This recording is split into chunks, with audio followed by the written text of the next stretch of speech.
শুরু করছি আমি পদ্মজা। লিখেছেন ইলমা বেহরুজ। ফাহিমা ক্লান্ত হয়ে ধপ করে ফ্লোরে বসে পড়ল।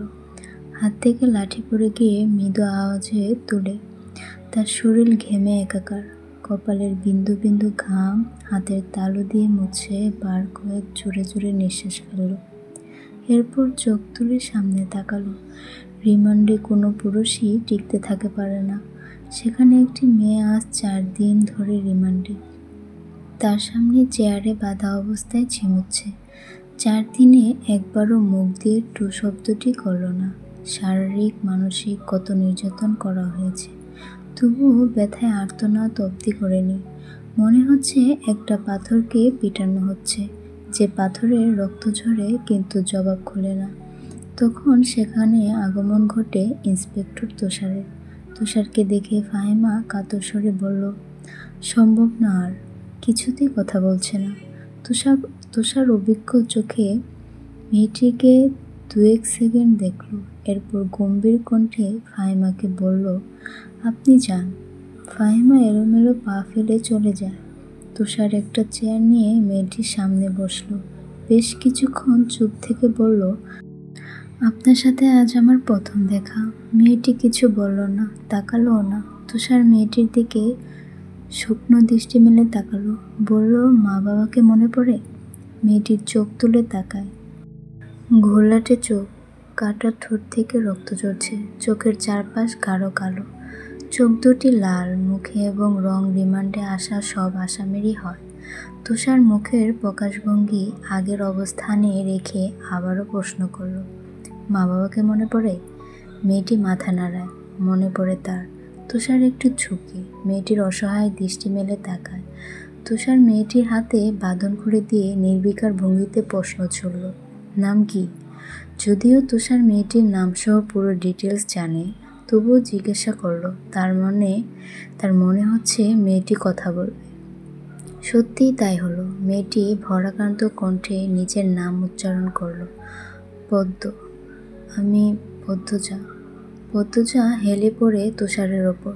তুষার দ্রুত ধরে ফেলল উঁচু কণ্ঠে ফাহিমাকে। ডাকল, মিস ফাহিমা, দ্রুত এদিকে আসুন। ফাহিমা সহ আরো দুজন দ্রুত পায়ে ছুটে আসে। 1989 সাল। সকাল সকাল রশিদ ঘটকের আগমনে হেমলা ভীষণ বিরক্ত হন। তিনি বারবার পই পই করে বলেছেন, পদ্মর বিয়ে আমি এখনই দেব না। পদ্মকে অনেক পড়াবো। তবুও রশিদ উদ্দিন প্রতি সপ্তাহে এক পাত্রের খোঁজ নিয়ে আসবেন। মেয়ের বয়স আর কতই হলো, মাত্র 16। শামসুল আলমের মেয়ের বিয়ে হয়েছে 24 বছর বয়সে।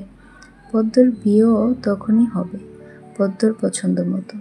হেমলতা রশিদকে দেখেও না দেখার ভান ধরলে। রশিদ এক থলা থুতু ফেললেন উঠানে।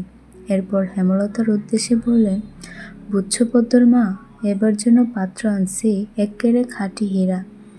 হেমলতা বিরক্ত ভরা কণ্ঠে জবাব দিলেন, আমি আমার মেয়ের জন্য পাত্র চাইনি, তবুও বারবার কেন আসেন আপনি? যুবতী মাইয়া ঘরে রাহন ভালা না, মেয়েটা তো আমার, আমাকেই বুঝতে দেন না। হেমলতার কণ্ঠে বিরক্তি ঝরে পড়েছে। রশিদ অনেক চেষ্টা করেও সুবিধা করতে পারলেন না। ব্যর্থ থমথম মুখ নিয়ে সড়কে পা রাখেন। প্রতিদিনই কোনো না কোনো পাত্রপক্ষ এসে হাতে টাকা গুঁজে দিয়ে বলবে, মসজিদের বড় ছেড়িডারে চাই। রশিদ নিজে নিজে বিড়বিড় করে আওড়ান, গ্রামের কি আর ছেড়ি নাই? একটা ছেড়ি কেন সবার চোখে পড়তে হইবে? চাইলে কি সব পাওয়া যায়? পূর্ণা স্কুল জামা পরে পদ্মজাকে ডাকলো, আপা, এই আপা, স্কুলে যাবি না? আপা রে। পদ্মজা পিট পিট করে চোখ খুলে কোনো মতে বলল, না। পরপরই চোখ বুজে ঘুমিয়ে তলিয়ে গেল। পূর্ণা নিরাশ হয়ে মায়ের রুমে আসে, আম্মা, আপা কি স্কুলে যাইব না? হেমলতা বিছানা ঝাড়া রেখে পূর্ণার দিকে কড়া চোখে তাকান। রাগী স্বরে বললেন, যাইব কি? যাবে বলবি। পূর্ণা মাথা নত করে ফেলল। হেমলতার কড়া আদেশ, মেয়েদের পড়াশোনা করাচ্ছি অশুদ্ধ ভাষা কথা বলার জন্য নয়, শুদ্ধ ভাষা কথা বলতে হবে। পূর্ণাকে মাথা নত করতে দেখে হেমলতা তৃপ্তি পান। তার মেয়েগুলো মান্যতা চিনে খুবই অনুগত। তিনি বিছানা ঝাড়তে ঝাড়তে বললেন, পদ্ম শরীর ভালো না, সারা রাত পেট ব্যথায় কাঁদছে, থাকুক, ঘুমাক। পূর্ণার কিশোরী মন বুঝে যায় পদ্মজা কিসের ব্যথায় কেঁদেছিল। সে রাতে নানাবাড়ি ছিল বলে জানত না, ভোরে চলে এসেছে। নানাবাড়ি হেঁটে যেতে 5 মিনিট লাগে। পূর্ণাকে চুপচাপ দাঁড়িয়ে থাকতে দেখে হেমলতা বললেন, তুই যা, মাথা নিচু করে যাবি, মাথা নিচু করে আসবি। আচ্ছা আম্মা। পূর্ণা রুমে এসে আয়নার সামনে দাঁড়ালো, নিজেকে খুঁটিয়ে খুঁটিয়ে দেখলো। এরপর গত মাসে মেলা থেকে আনা লাল লিপস্টিক গাঢ় করে ঠোঁটে মাখে। 14 বছরের পূর্ণা ইদানিং খুব সাজতে ইচ্ছে করে। হেমলতা সেজেগুজে স্কুলে যাওয়া পছন্দ করে না বলে পূর্ণা আগে লিপস্টিক মাখেনি। টিন দেয়ালের কাঠের ঘড়ির কাঁটায় সকাল 10টা বাজলো মাত্র। এখনো পদ্মজা উঠল না। হেমলতা মেয়েদের রুমে ঢুকেন। পদ্মজা 2 হাত ভাঁজ করে ঘুমাচ্ছে। জানালার পর্দা ভেদ করে আসা আলতো পেলোর রোদ্দুরের স্পর্শে পদ্মজার মসৃণ পাতলা ঠোঁট, ফর্সা ত্বক চিকচিক করছে। হেমলতা বিসমিল্লা বলে 3 বার ফু দেন মেয়ের শরীরে। গুরুজনরা বলেন মায়ের নজর লাগে বেশি, নজর কাটাতে বিসমিল্লা বলে ফু দিতে হয়। হেমলতার মায়া লাগছে পদ্মজার ঘুম ভাঙাতে, তবুও আদুরে গলায় ডাকলেন, পদ্ম, এই পদ্ম। পদ্মজার চোখ খুলে মাকে দেখে দ্রুত উঠে বসে। যেদিন ঘুম থেকে উঠতে দেরি হয় সেদিনই হেমলতা ডেকে তোলেন। পদ্মজা অপরাধী কণ্ঠে প্রশ্ন করল, বেশি দেরি হয়ে গেছে আম্মা? সমস্যা নেই, মুখ ধুয়ে খেতে আয়। পদ্মজা দ্রুত কলপাড়ে গিয়ে ব্রাশ করে মুখ ধৌত করে। হেমলতার শিক্ষকের মেয়ে, তাই তার মধ্যে নিয়মনীতির প্রভাব বেশি। মেয়েদের রক্তপোক্ত নিয়মে রেখে বড় করেছে। পদ্মজা রান্নাঘরে ঢুকে দেখল প্লেটে খাবার সাজানো। সে মৃদু হেসে প্লেট নিয়ে টেবিলে গিয়ে বসল। তখন হেমলতা আসেন। পদ্ম দ্রুত ওড়না নিয়ে মাথায় ঢাকে। হেমলতার দেওয়ার আরেকটা নিয়ম, খাওয়ার সময় মাথা রেখে খেতে হবে। পদ্মজা নিশ্চুপ থেকে শান্ত ভঙ্গিতে খেতে ডাকল। হেমলতা মেয়েকে সহজ কণ্ঠে বললেন, তাড়াহুড়া করিস কেন? মুখ ধুতে গিয়ে চুল ভিজিয়ে এসেছিস, খেয়ে রোদে বসে চুলটা শুকিয়ে নিবি। আচ্ছা আম্মা। আম্মা, পূর্ণা প্রেমা আসে নাই? পূর্ণা আসছে, স্কুলে গেছে। প্রেমা দুপুরে আসবে। আম্মা, আব্বা কবে আসবেন? পদ্মজার প্রশ্নে হেমলতা দাঁড়িয়ে পড়লেন। শুকনো গলায় জবাব দেন, জানি না, খাওয়ার সময় কথা বলতে নেই। হেমলতা চলে যেতেই পদ্মজার চোখ থেকে টুপ করে 1 ফোঁটা জল পড়ে পাতে। পদ্মজা দ্রুত হাতের উল্টো পাশ দিয়ে চোখে জল মুছে। পদ্মজার জীবনে জন্মদাতা আছে ঠিকই, কিন্তু জন্মদাতার আদর নেই।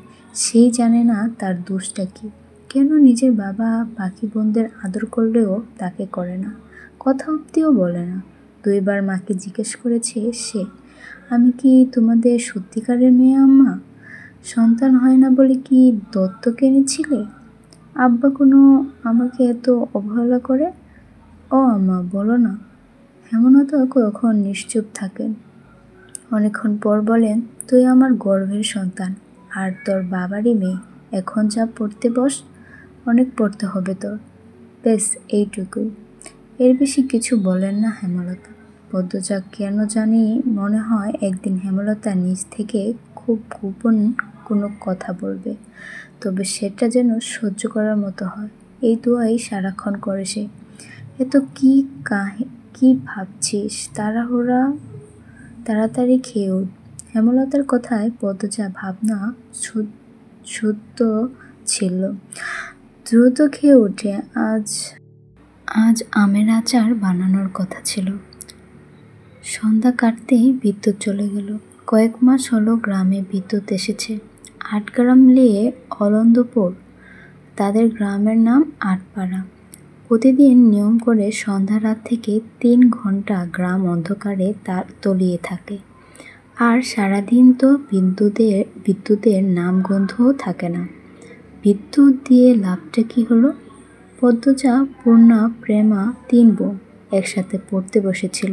বাড়ির অন্ধকার হতেই 9 বছরের প্রেমা খামচে ধরে পদ্মজার ওড়না। পদ্মজা মৃদু স্বরে ডাকল, আম্মা, আম্মা, আয় টর্চ লাইট নিয়ে যা। হেমলতা আহানদের পদ্মজা উঠে দাঁড়ালো। প্রেমা অন্ধকার খুব ভয় পায়। পদ্মজার ওড়না ছেড়ে পূর্ণার হাতে চেপে ধরে টর্চ নিয়ে রুমে ঢোকার মুহূর্তে পদ্মজা গেট খোলার আওয়াজ পেল। উকি দিয়ে হানিফকে দেখে সে দ্রুত রুমে ঢুকে পড়ল। হানিফ পদ্মজার সৎমা।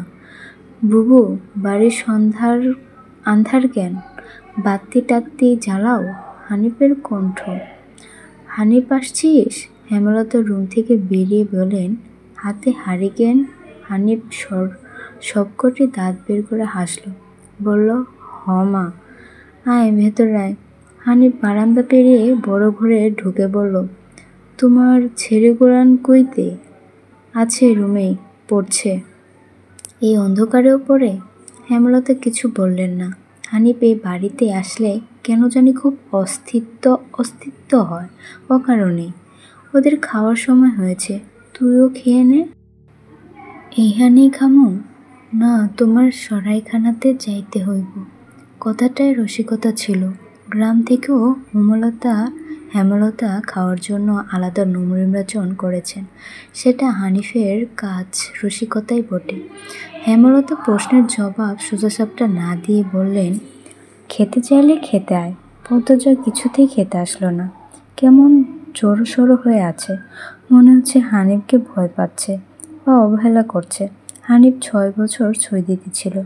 3 মাস হলো দেশে ফিরেছে। 3 মাসে যতবার হানিফ এই বাড়িতে পা রেখেছে ততবারই পদ্মজা অজুহাত দিয়ে দূরে দূরে থেকেছে। হেমলতা বেশিক্ষণ মস্তিষ্ক মুহূর্তে ভেবে নিল অনেক কিছু, তাই জোর করলেন না। আজই এই লুকোচুরির ফয়সালা হবে। হানিফ পদ্মজাকে দেখার জন্য অনেক ছলচাতুরি করল, কিছুতেই সুযোগ পেল না। বিদ্যুৎ আসার ঘণ্টাখানেক পর হানিফ চলে যায়। পূর্ণা প্রেমা রুমে ঢুকতেই পদ্মজা ঝাঁপিয়ে পড়ে। রুদ্ধশ্বাস কণ্ঠে বলে, কতবার না করেছি লোকটার পাশে বেশিক্ষণ না থাকতে। তোরা কেন শুনিস না আমার কথা? পূর্ণ প্রেমা বিষয়ে হতবিহ্বল। পদ্মজা কখনো তাদের এমন নিষেধ দেয়নি, তাহলে এখন কেন এমন বলছে? হেমলতা রুমে ঢুকতেই পদ্মজা চুষে গেল। পদ্ম, আমার রুমে আয়। মায়ের এমন কণ্ঠ শুনে পদ্মজার কলিজা শুকিয়ে আসে। হেমলতা নিজের ঘরে চলে যান। হেমলতার মেয়ের তীক্ষ্ণ দৃষ্টিতে তাকিয়ে আছেন। পদ্মজা নতজানু হয়ে কাঁপছে। সুন্দরীরা ভীতু আর বোকা হয়, তার দৃষ্টান্ত প্রমাণ পদ্মজা। হেমলতার খুব মায়া হয় পদ্মজার সাথে উঁচু কণ্ঠে কথা বলতে।